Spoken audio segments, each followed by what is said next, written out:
Welcome, everybody. Thank you so much for joining us at Space Cowboy Books Online. I'm your host, Jean-Paul Garnier, and tonight we are here for Flash Science Fiction Night with featured readers Brent A. Harris, Pedro Iniguez, and F.J. Bergmann. We're going to start off the evening with Brent A. Harris. Brent A. Harris is a two-time alternate history Sidewise Award finalist. He writes of time-traveling astronaut dinosaurs, misunderstood orcs, conflicted AIs, and a universe where Dickens meets steampunk. I'm going to hand it over to Brent to read his story, The Genie and the Grave. Thank you. The Genie in the Grave by Brent A. Harris, based on a story idea by my son. I first noticed that the sun had set when a mysterious form approached me at my father's grave. He introduced himself as a genie, but I wasn't sure. He wasn't blue, and he thankfully didn't break into song. Instead, he was worn like old leather, faded like a spirit, distant like me, as I mourned mortality itself. At first, I'd taken him for a ghost. We were, after all, in a graveyard where wandering lost souls, dead and alive alike, were in steady supply. I wondered, too, if this was the spirit of my father, for there was something familiar about his appearance and curious in his location. I broke my gaze from the headstone with its clear engraving and granite sheen to take in my surroundings. It was a typical cemetery with moss-grown gravestones, a few lonely mausoleums that stood like forts guarding over the dead, and a waning weeping willow hanging over me like an umbrella in a slow, soft rain. I hadn't rubbed any lamps. There weren't any lamps around to rub. I bid the genie go away. But still, he remained, hovering atop the headstone like Poe's perched raven. I wondered if this was somehow a practical joke or something hadn't settled from the Midwestern greasy spoon this morning. Words sprang to mind from Ebenezer Scrooge's ghoulish encounter. There's more of biscuits and gravy than of grave about you. Perhaps there was. Still, he remained. What do you want? I asked. Upon closer inspection, the apparition looked like a man, ancient and aged, but recognizable. I come to give you what you seek, he answered. His voice was stronger, deeper than I had expected. I thought it would be as hollow as he was. I come to give you a gift of 3 wishes. The first of these shall be to grant your wish to live forever. I didn't think much clairvoyance went into the genie's guess, for I thought it obvious. I was standing in a graveyard, contemplating death. Wondered what kind of game this genie was playing, so my curiosity begged me to play along. I don't want to die, I answered. I'd long since abandoned any sort of religious comforts. Death was final, nothing more. My atoms may live on, but that's no relief when your brain doesn't. You will live to regret that wish, he told me. Mark my words. I'm pretty sure I won't.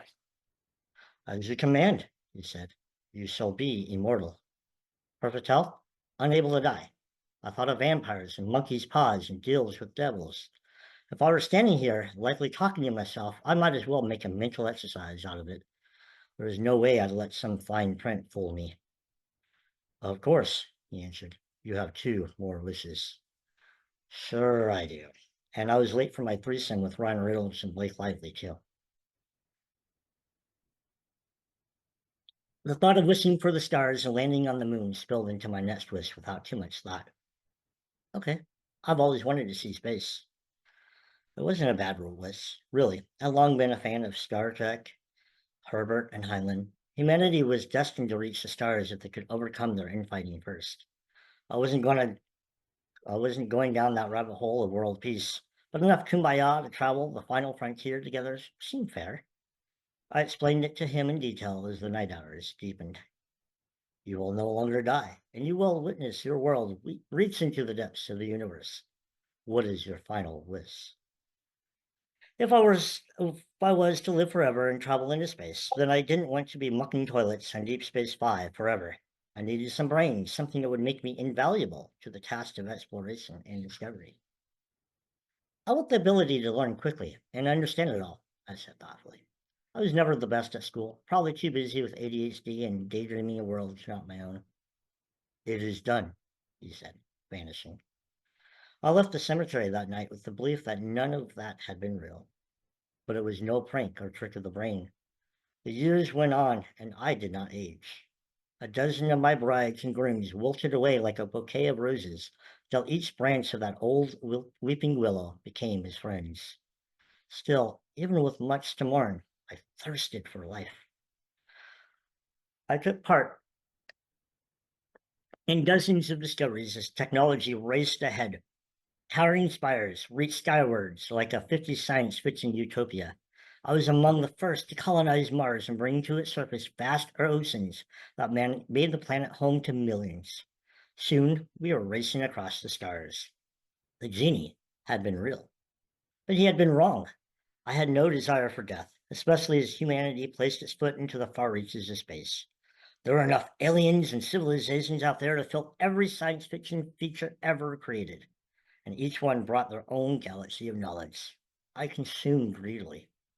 Eventually, I came to understand all. I memorized every stanza of Louisiana poetry, mastered all 336 instruments to the Bractis Symphony, and on Trappist B, I uncovered mysteries of the mind that unlocked powers not thought possible.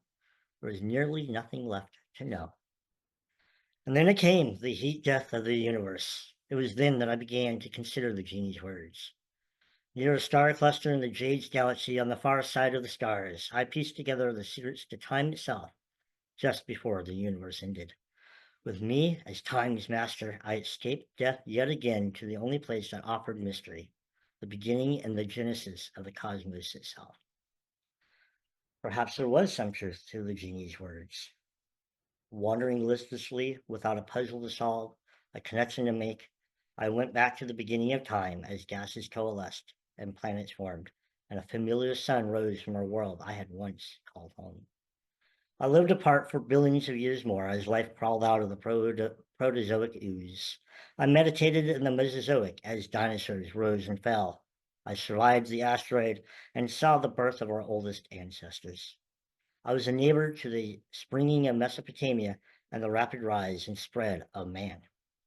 By then, I could no longer recognize my reflection in their faces.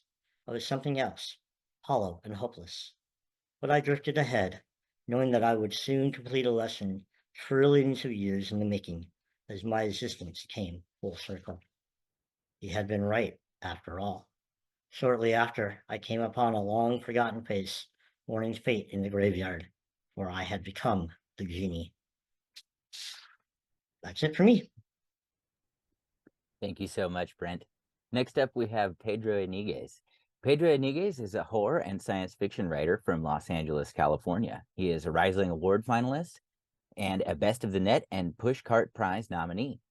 His work has appeared in Nightmare Magazine, Never Wake, an anthology of dream horror, and Shadows Over Main Street, Volume 3, among others.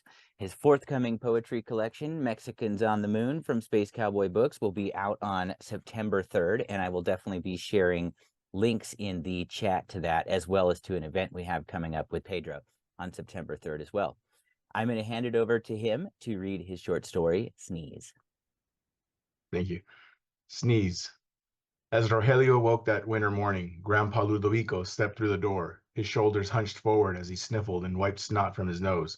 He'd returned home early from his morning shift at the sawmill, looking worse than usual.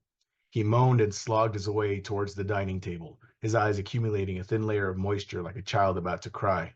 Good morning, mijo, he said, nestling into his seat. He rubbed his eyes and let out a deep sigh. Good morning, abuelito, Rogelio said, smiling. He approached the table and sat beside his grandfather. The man smelled of sweat, coffee, sawdust, and all the scents that came with manhood. How was work today, abuelito? Besides having this terrible cold, it was fine, he said. We cleared a few more acres from the forest. We were able to finally scatter that tribe from their grounds. They'd been holding up production for months. We had no choice. You know how bad the gringos want our lumber exports. Anyway, the foreman says that at this rate we're clearing the trees, we're sure to make our bonuses by the end of the year. His grandfather rubbed his thumb and index finger together as he smiled and said, Mas lana, more money. Soon I'll be able to retire in comfort. Hell, we'll be able to take a little vacation. Oh, how wonderful, Grandma Clara said, coming out of the kitchen as she held a tray containing 2 bowls of chicken soup. The developers will be so happy. This is going to be our year, I just know it. Grandpa Ludovico winked at her and nodded. As soon as I get better, I'll be back on those bulldozers in no time instead of barking at those foolish youngbloods. They couldn't fell a tree if suddenly the man's old face contorted while he fought off an oncoming sneeze. Grandma Clara sat down in steaming bowls of soup beside Grandpa Ludovico and squeezed her husband's shoulder, rocking it gently. Ludovico, try to hold it in, Grandma Clara pleaded. She gripped her rosary, bowed her head, and uttered a prayer under her breath. I can't fight it anymore, Grandpa Ludovico said, worry in his tone. He shut his eyes and tilted his head back. What is it, Grandpa? Rogelio asked, jumping out of his chair. Mijo, Grandpa Ludovico said, crinkling his nose. It's time you knew the truth. Every time we sneeze, we create an entire universe.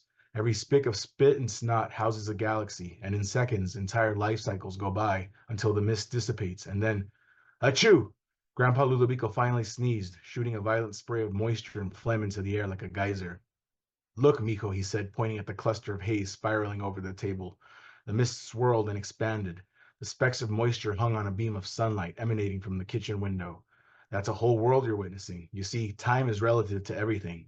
Even now, as we speak, life has probably evolved somewhere in there. And now, he said with a bit of excitement, some species may very well be traveling along the drops, exploring the entirety of their creation. Isn't it wonderful? The cluster began to slow its expansion. The droplets scattered in the wind and settled gently on the table and floor. A few droplets landed on Grandpa Ludovico's arm and evaporated instantly on his wrinkled skin. We get older and sicker, Grandpa Ludovico said solemnly now at the dissolving mist. He hung his head and removed his hard hat, placing it over his heart. I've destroyed so very much over the years. How many civilizations have I annihilated? Impossible to say. Rogelio didn't know what to say or do to comfort his grandfather. It was all so much information to take in. He felt like he'd stumbled upon some ancient truth kept secret from mortal ears. It was both wonderful and terrifying at the same time. Bless you, Abuelito, Rogelio mustered warmly at last, resting a hand on the man's shoulder and squeezing it as his grandmother had. It was all he could afford his grandfather, and he hoped it would be enough. Thank you, said Grandpa Ludovico with a warm smile. Then his brows furrowed as he regarded the moisture on the table with eyes of contempt. Now get me a handkerchief. What a damn mess. As Rogelio turned to reach for a box of tissues, the wallpaper began to peel into tiny flakes as they scattered in the air like ashes. Then the wood on the wall dissolved in a storm of millions of individual particles. Then came the roof and the floor and his hands and his grandparents, until darkness at last settled neatly into all the empty spaces that had been their world. The end. Thank you so much, Pedro. Next up, we have F.J. Bergmann. F.J. Bergmann lives in Wisconsin and fantasizes about tragedies on or near exoplanets. Her work has appeared in Abyss and Apex, Analog, Asimov's SF, and elsewhere in the alphabet. She thinks imagination can compensate for anything. I'm going to hand it over to FJ to read Off the Main Sequence. Thanks, Jean-Paul. Off the main sequence. Just as stellar evolution must be studied by observing many stars and their variations, rather than just one, so it is with exobiology. Even when the beings in question are sentient, we do not simply abduct an individual and question them directly. We sample many individuals from throughout their habitat, regardless of whether that habitat is a single lightless abyss in the Hadean depths of a monstrous ocean beneath miles of ice, or the domain of a far-flung civilization that has infested several solar systems. And if we're super bored on our mission, we sometimes introduce these beings to each other just to see what happens. A recent sample, beings from the oceans underlying a methane ice world, are serious predators but have terrible vision. Lightless abyss is the translation of their word for home. Instead, they have an organ that looks something like a neon turquoise racing stripe, with which they sense vibration in order to track down their prey, mostly the spawn of less closely related others of their kind. Regrettably, they need to be kept in high-pressure bubbles, which makes their interactions with other races considerably less entertaining. Still, it's fun to see the reactions of entities from other worlds, those with adequate vision anyway, when one of those things and its snout full of horrid fangs comes floating through one of the hatchways. Their bubbles are transparent and not immediately noticeable. The latest sampling we'd undertaken of a supposedly civilized species was disappointingly Riddleian. That is to say, any sufficiently developed incompetence is indistinguishable from conspiracy. How they had ever even developed a written language was beyond our comprehension. For one thing, they still believed in magic. "You shall cease from detaining me, execrable demons," shouted the most geriatric-looking, wrinkles like glacial crevasses, saggy musculature among them. "I descend from an ancient line of powerful and adroit sorcerers. Unhand me at once." We pointed out, though lacking in magic, we had somehow managed to develop perfectly adequate xenolinguistic AI capabilities, that no one was, in fact, restraining them in any way. "No, how say you so, loathsome prevaricators, when I am bound by the narrow circle of these walls?" The individual in question made a grand gesture encompassing the client lounge to which this sample had been hitherto restricted. "We currently float between the stars in hard vacuum," the AI informed them. "I cannot permit extravehicular promenades at present, but you may tour the non-critical areas of the ship if you so desire. Be aware that gravity is turned off outside this lounge. I shall now open the passageway access hatches." It did so, and one of the ice world predators immediately stuck its snout through the doorway to try to sense what was going on. They've gotten pretty good with vocal communication, even through their pressure bubbles. The results were edifying. The elderly scion of sorcerers shot backwards, screaming, tripping over those of his species who hadn't yet turned to look, and being trampled by those individuals, younger and more vigorous, who had. We were laughing ourselves sick when he sat halfway up, pulled a rod of some kind out of his clothing. We'd assumed it was a sexual prosthesis and had left it with him, and pointed it toward his gelid fellow captive. "To me, apprentices!" he thundered. A number of his fellow beings crept up behind him, also drawing similar rods. "To me, Megasturthes!" He made a complicated gesture with the rod, which our AI immediately began to interpret vocally.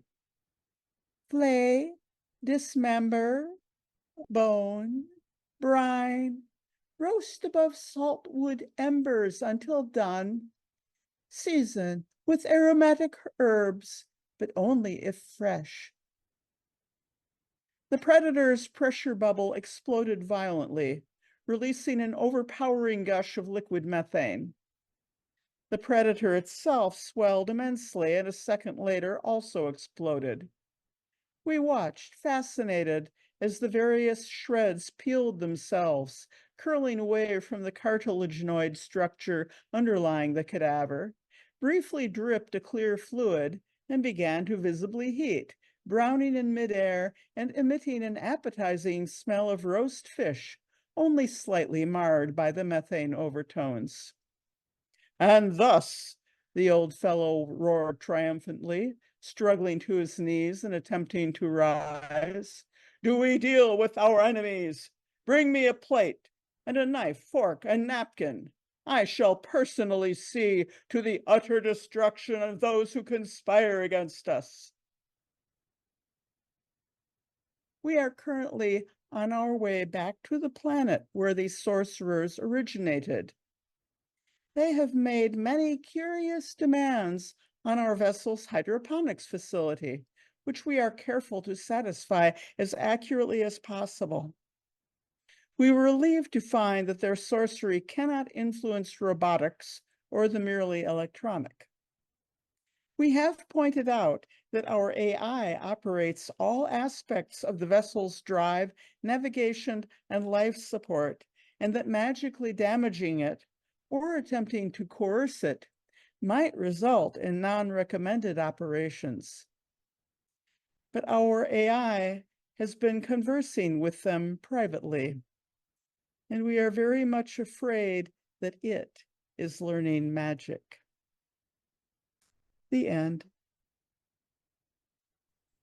Thank you so much, FJ. That was FJ Bergmann with Off the Main Sequence. Before that, you heard from Pedro Iniguez with Sneeze. And opening tonight's show was Brent A. Harris with The Genie and the Grave.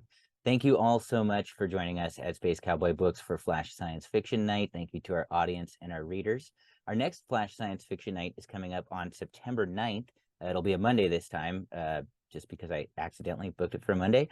There's a link in the chat to sign up for that. There will be featured readers Jenna Hanchey, Eric Fomley, and Marie Vibert. So bound to be another wonderful evening of stories. On September 3rd, we're going to have the release party for Pedro Iniguez, Mexicans on the Moon. So be sure to join us for that. You can find links to the book and the event in the chat or at spacecowboybooks.com. And on next Tuesday, on the 27th of August, will be the release of my new book, Cardboard Spaceship. So I will be interviewed by Jonathan Navarre, and hopefully that'll be entertaining to be on the other end of this hosting thing. Thank you all so much. Wonderful stories, everybody, and we hope to see you next time.